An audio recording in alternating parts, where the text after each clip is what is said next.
আজকের এই সংলাপে উপস্থিত রাজনৈতিক নেতৃবৃন্দ, বিশেষজ্ঞ এবং নাগরিক সমাজের প্রতিনিধিদের আন্তরিক ধন্যবাদ জানাই। আপনাদের উপস্থিতি প্রমাণ করে আমরা সবাই চাই একটি শান্তিপূর্ণ, নিরাপদ এবং গণতান্ত্রিক বাংলাদেশ। এই উদ্যোগ বাস্তবায়নে সহযোগিতার জন্য এফসিডিও এবং দি এশিয়া ফাউন্ডেশনকে বিশেষ কৃতজ্ঞতা জানাই।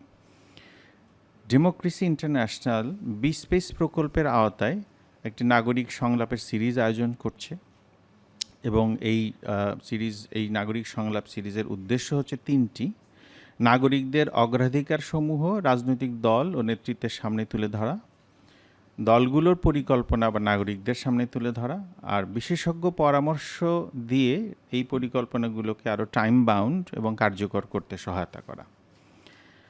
আজকের আলোচনার বিষয় নিরাপত্তা, যা এখন বাংলাদেশের মানুষের সবচেয়ে বড় প্রত্যাশা। আমাদের সাম্প্রতিক জরিপে দেখা গেছে আগামী সরকারের কাছে 21% মানুষ আইন শৃঙ্খলার উন্নয়ন এবং 19% মানুষ জানমালের নিরাপত্তা চান। অর্থাৎ 40% উত্তরদাতা জননিরাপত্তাকেই সর্বোচ্চ অগ্রাধিকার দিয়েছেন। বিআইজিডি এবং ইনোভেশনের জরিপেও একই চিত্র। আইন শৃঙ্খলার উন্নয়নই এখন সবচেয়ে বড় প্রত্যাশা। নিরাপত্তার অভাব ভোটার উপস্থিতি কমিয়ে দিতে পারে, এই আশঙ্কা আছে, যা গণতন্ত্রের জন্য বড় হুমকি। আমাদের জরিপে মানুষ এও বলছে যে 92% উত্তরদাতা বলছেন তারা সহিংসতায় জড়িত কোনো দল বা প্রার্থীকে ভোট দেবেন না।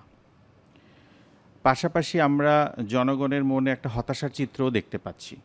আমাদের জরিপে আমরা দেখেছি 55% মানুষ মনে করেন দেশ ভুল পথে এগোচ্ছে এবং এর প্রধান কারণ আইন শৃঙ্খলার অবনতি ও রাজনৈতিক সংঘাত।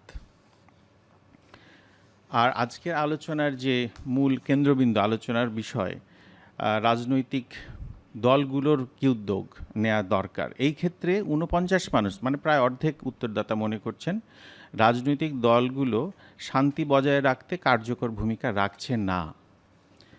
আবার 33% ভোটার এখনও সিদ্ধান্তহীন। নভেম্বর মাসে পরিচালিত এই জরিপে আমরা দেখছি। কাজেই রাজনৈতিক দলগুলো যদি শান্তি ও নিরাপত্তার বিষয়ে বিশ্বাসযোগ্য পরিকল্পনা দেখাতে পারে, তবে এই বিপুল সংখ্যক মানুষের আস্থা অর্জন সম্ভব। কাজেই এটা একটা সুযোগ, এটা অপরচুনিটি হিসেবে আমরা দেখতে চাই।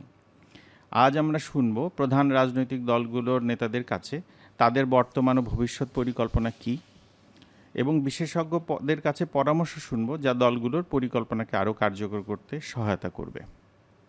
বন্ধুগণ, গণতন্ত্র শুধু ভোটের মাধ্যমে নয়, বিশ্বাসের মাধ্যমে টিকে থাকে। সেই বিশ্বাস ফিরিয়ে আনার দায়িত্ব আমাদের সবার। রাজনীতি সংঘাত মুক্ত হলে শুধু নির্বাচন নয়, আমাদের ভবিষ্যতও আরও নিরাপদ হবে। চলুন আমরা প্রমাণ করি বাংলাদেশে রাজনীতি শান্তিপূর্ণ হতে পারে। চলুন আমরা দেখাই গণতন্ত্রের শক্তি হলো সম্প্রীতি, সহিংসতা নয়। আপনাদের সবাইকে আবারও ধন্যবাদ। আশা করছি আজকের আলোচনা শুধু ফলপ্রসূ নয়, বরং পরিবর্তনের সূচনা হবে।